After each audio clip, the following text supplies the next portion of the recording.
Hello and welcome to what was a live recorded thing, and then it turned out that my microphone was not plugged in because I needed the USB port for something else, and then forgot to replug it in. So I have the live recorded footage, but the 20 odd minutes of me actually, narrating or whatever along with that footage didn't get recorded. So here we are. As it was quite a good game, I've decided rather than try and recreate the experience, I'm actually going to just go with what I had recorded, because it will be a good game in the Gross occur first. But the reason why I'm doing this video is I wanted to talk about a few things. Now, the first of them is a completely minor petty thing. I got a 30% off coupon randomly popped up in the client a couple of days ago.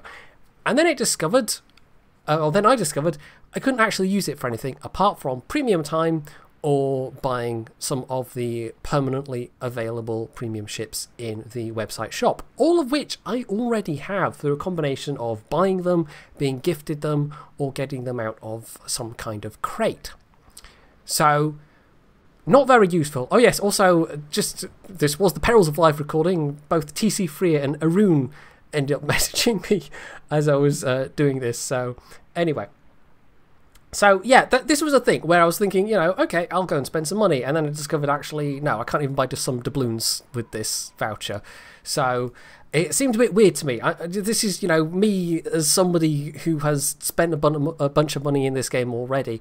Why Wargaming would be so restrictive with this otherwise nice little reward, this 30% off, I don't know. Anyway, it's a completely minor petty niggle, and I just wanted to bring it up because apparently I'm being minor and petty today. The real meat of what I want to talk about, though, is really two specific things. One of them is to do with camos. Now, I'm a little bit late to the party with this, but I've been mulling doing a video on this, and I don't know what finally prompted me to do it today, but the space battle camos, the short thing of it is, I like that you can directly buy them, which wasn't a thing with the Halloween camos, but I dislike how expensive they are, and I think the reasons given for making them expensive are, if you'll pardon my language, bullshit, because they kind of are. So, why it's better than previously, I'll unpack this a little bit, is because with Halloween camos, for those of you that weren't aware, there were an extremely limited number of the crates that you could earn through doing the mission. And you were pretty much guaranteed to get one of those. The mouse wiggles are not going to match up with what I'm talking about at all. There were a very limited number you could actually earn in the game, and otherwise you just had to buy the crates and hope that the crates had one of the camos you wanted. I wanted the Tirpitz one, but I wasn't prepared to buy a bunch of random crates and hope that I got the one I wanted. And the rewards from the crates were otherwise okay, but it was the same kind of bullshit loot box mechanic that people so laid into EA for, and other companies as well. Although people, I think, let free-to-play games off a bit more lightly because they are free-to-play games, but in my eyes it was still bullshit. So this is the one I ended up with. Don't really use it very often, and in contrast to the space camos, the one specific one that I wanted, I wasn't able to go and get. With the Curfirst, however, it was doubloons I already had, so I wasn't spending additional money, but it was, I think, doubloons from various donations and various crates that I've been given. And there's Arun's message. And so I decided, okay, I'm going to invest those, not invest is the wrong word. I'm going to spend those on the Curfirst, because the Curfirst is the one ship I have available where I could do it, and also I actually think that particular skin looks quite nice. And this was me previously mentioning that I wanted the Tirpitz, didn't get the Tirpitz. So it's maybe a little bit hypocritical of me having gotten that one skin for the price of, what was it, 8,000 doubloons? I think it was. Regular tier 10 perma camos are 5,000, and I still think that's a bit on the pricey side, but there is the argument to be made that with that you are essentially getting the same kind of level of profitability as you get with a tier 8 premium ship. So if you really like a specific tier 10, and I kind of do like the Gross occur first, it's grown on me, then fine, okay, you might want to do that, but I think it's the 8,000, you know, the above and beyond. It was just a really quite steep asking price, and the reason they gave specifically for making that price so high, well, one of them was it's basically an entirely new ship model, which it kind of is. You know, to be fair, there's a lot more work's gone into this than a perma camo. This will have taken more man hours, although it is based off the existing Grosser Kurfürst model. It's the same basic shape, but they've done some different things with it. But the other main reason given, and this was direct from SubOctavian on the subreddit, was that they didn't want to sell too many of them. We have filters for these things. On the carousel, you can choose whether you want to see other people's ARP ships, and I think the Halloween skins is a thing. So that just doesn't fly for me. That just sounds like we wanted to make this expensive because we could. And they did. And I bought one, so I don't know what that makes me. Although, didn't actually spend my money on it. I spent doubloons I already had.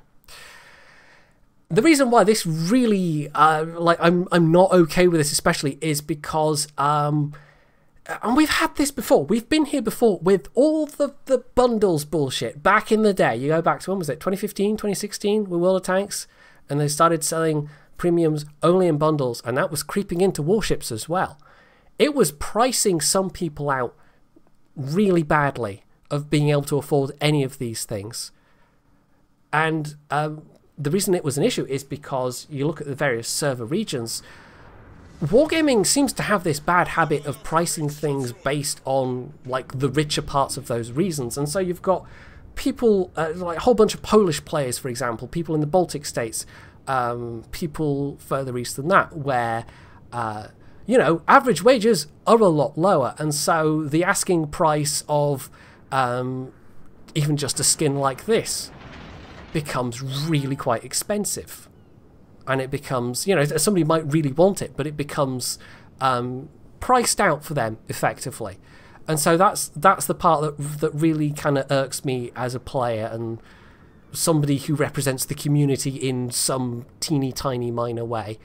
I think it's not okay for Wargaming to do that. Stuff in this game is expensive already, and what might be entirely affordable as an impulse purchase for an average German player or a British player or an American player might be completely ridiculously expensive for, you know, a Brazilian player or an Indonesian player or a Polish player.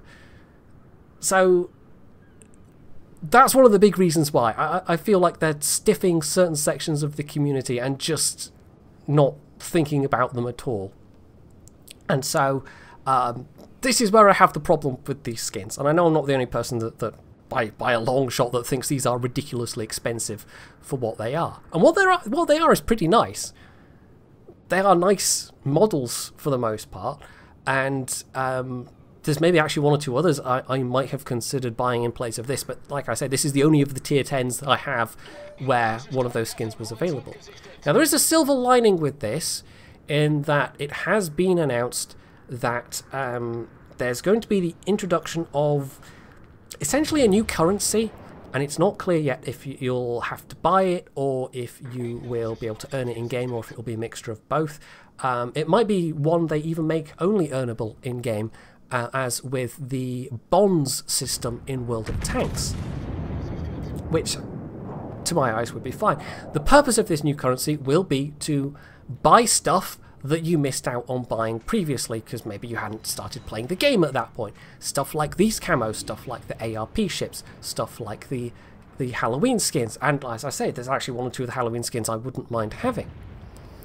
So that's actually a welcome announcement. It's like a small silver lining that eventually I'll be able to do something in-game, or maybe, you know, get my credit card out to buy this new currency, and then actually I can get some of these things that I might have missed previously. There's actually a couple of the ARP ships I don't have, for instance, but I'm not that fussed about those overall.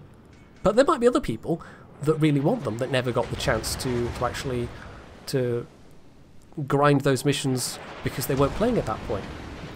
And so there's a whole bunch of this in-game content that, you know, was previously just time-gated, and if you missed it, then that's it. You're a bit stuffed in terms of ever having a chance to get it, that now you will be able to. And so it partly solves the problem of stuff like this, but it really depends how Wargaming implements it, and it really depends on kind of like the pricing level / grinding level that you actually have to go through to earn this new currency. So with that, I'm very much going to wait and see how it works out. So on to the next topic, and my final topic really of this video. I will get to talk about the gameplay as well, because this turns out a really good game. This is why I decided to use this recording that I had.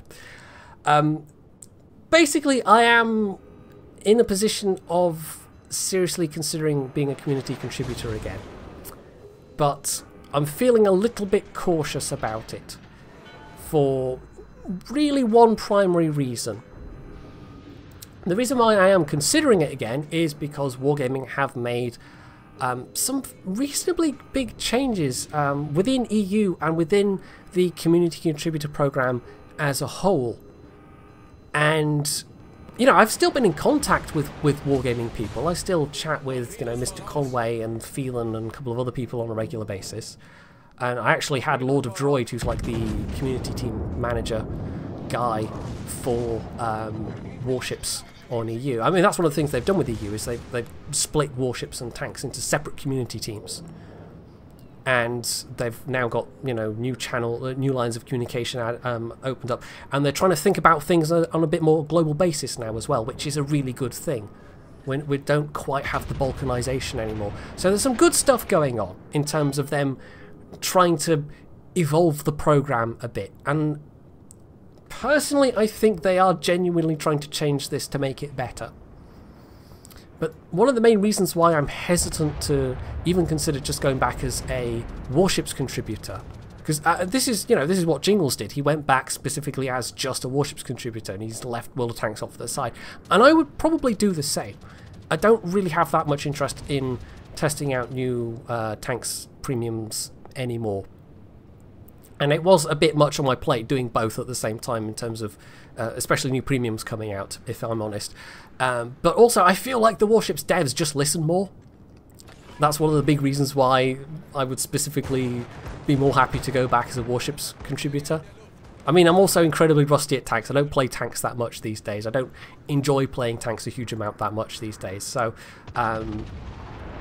my opinion for tanks is definitely less valid than for warships in terms of, you know, the specifics of game mechanics and such like. But yeah, I'm a bit cautious, because when I did the British battleships, the Royal Navy battleships preview especially, which was a thing I did after leaving the CC program. Basically, I was contacted and they said, do you want to do this even though you're not a CC anymore? And Jingles did the same, and it seemed to me to be a good opportunity to partly test the waters, and also I just wanted to try out the British battleships basically. And there was a few, you know, comments. There was a bit of negative reaction to that, and so I don't want to jump back in and it to like cost me millions of subscribers, which it probably wouldn't, but I genuinely have no idea. I really don't know. So this is one of the big reasons why I'm not just saying yes, but there's also an element of wait and see, because I've been waiting and seeing in terms of the community team, the redevelopment of that, if that's the right word, and also there's other things as well. Like, I'm kind of curious to see how they handle the carrier rework as another specific thing, because that's kind of a big thing. That's kind of a big overall change to the game that's upcoming, that's planned. And it would be a chance to be a bit more hands-on with that, to maybe eventually give some more direct feedback with that, even though I'm not anything other than a completely amateur carrier play. But that's the thing, you know, something like the carrier rework is probably more aimed at the amateur carrier players than the completely pro people, although they're trying to keep both sides balanced, which is understandable. So, on this point, let me know what you think. Do you think I would be completely hypocritical, or do you think I'm foolish to believe that Wargaming is really trying to change their ways? Or do you think this would be a good thing? Because it would ultimately let me get more early access to stuff, and maybe I'd get invites to events like Tankfest, which I kind of can't afford to do on my own at the moment. I'm not going to Tankfest this year, and it's basically because I couldn't afford to do it all, especially not after having paid what I have for all the new PC stuff. So it would have some positives for me, and I feel like it'd have positives for the viewers as well, because you get to see my opinion on upcoming premiums, and it's not like Wargaming has ever tried to censor that. Well, having said that, you know, there was the whole thing of why I left in the first place. And then everything that happened with iChase and the NA team, that made me leery. Like, I was actually considering, because my original position was like, okay, I'll wait and see till like the start of the year. And then all the iChase stuff happened, and then I was like, okay, yeah, you didn't really learn that much, did you?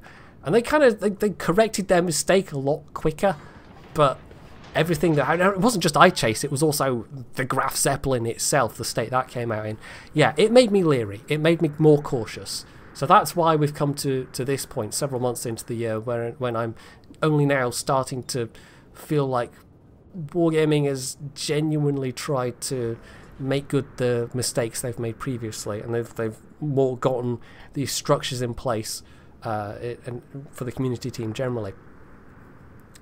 So anyway, enough about all that. I don't really have much else to talk about except now the game itself. I was feeling a bit pessimistic at this point. We don't have a huge number of ships left, but neither do the enemy team. They do have slightly better map control though. We've got 2 ships over to the west. The gearing was seemingly ignoring the possibility to cap now that we've actually cleared out this end of the map. And so I was actually making more towards the cap, with the intent that I would, except now the gearing's starting to turn south, and so I will start to turn more towards the B cap myself.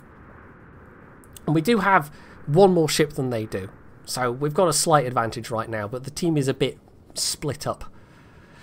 I've also taken a fair old kicking, and the Grosse Kurfürst itself, I've ended up liking this ship actually, maybe even more than say the Yamato, my other tier 10. No, that's not true. I've got the Montana these days, but I haven't played the Montana much. But I mean, it's as big as an island and it maneuvers horribly, but I like that you can get that rate of fire on it. I like how tanky it can be in a longer engagement. And this is actually with the smaller guns as well, so I've gone with the rate of fire here. And because you've already got a good base turret turn time, you can get the rate of fire on this down to quite dangerous levels. Well, dangerous for the enemy team anyway. It's something like 25.5 seconds on just the base reload, and then of course you get an adrenaline rush captain with that as well, which I'm not sure if this captain is. It's only like a 12-point captain, but yeah, you can drop that reload down to really quite levels. It's good. It's really good to be able to kick out those battleship shells that quickly. Or it feels very nice when you're in the battleships, maybe not so nice for other players. And you don't have so much a penalty with the turret traverse, because the base turret traverse is already pretty good. I have basically the same setup on the Yamato with a faster rate of fire, which is great, except the turret traverse is, I think, just over 60 seconds. This is just under 40, and that makes a big difference. So it gives this ship a lot more flexibility. And of course it also has the German secondaries, and if you spec it that way, you could probably have a decent outer envelope AA with manual AA as well. But I think I've gone for more of a survivability build. So I've pushed into the middle a bit, but we've already lost one of the other battleships to just a hail of torpedoes. And I'm going to, I'm using my Hydro at this point. The other player was obviously wanting my Hydro to be active, because there's a bunch of stuff around still with torpedoes. But because I had that turret knockout, unfortunately my front turrets aren't in sync anymore. And this might look like a really awkward maneuver, but I'm giving this much broadside because I can kind of get away with it more than this Yamato can, and I want to get the rear guns around on this Alsace. Unfortunately, it's going to turn out, having not killed him at this point, he gets the reload, he's got the broadside of a Yamato to shoot at. the result is going to be kind of inevitable. I'm now awkwardly stuck on the rocks, but at least there's no torpedoes immediately to worry about. However, there is that Richelieu that's just come round the southern point of that island, so yeah.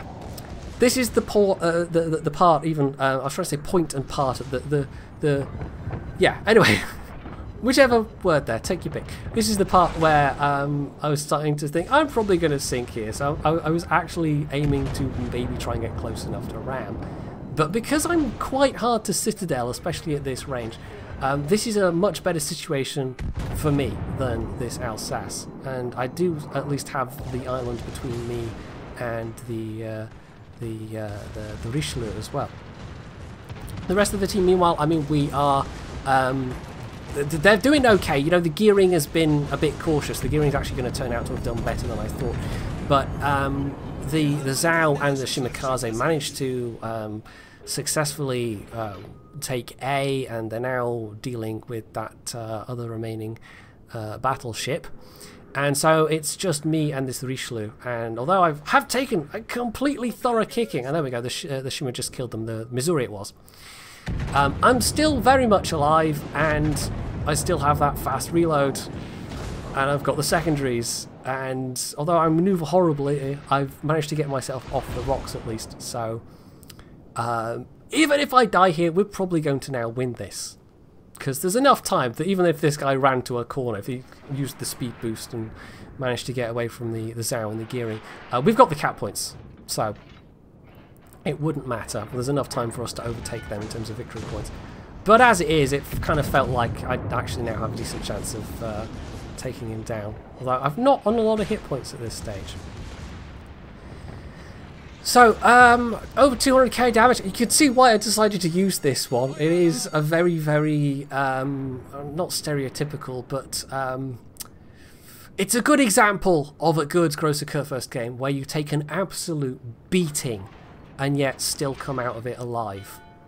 And it's one of the good things about the German battleship line overall. And because you can get that fast rate of fire, it does partly make up for the German accuracy.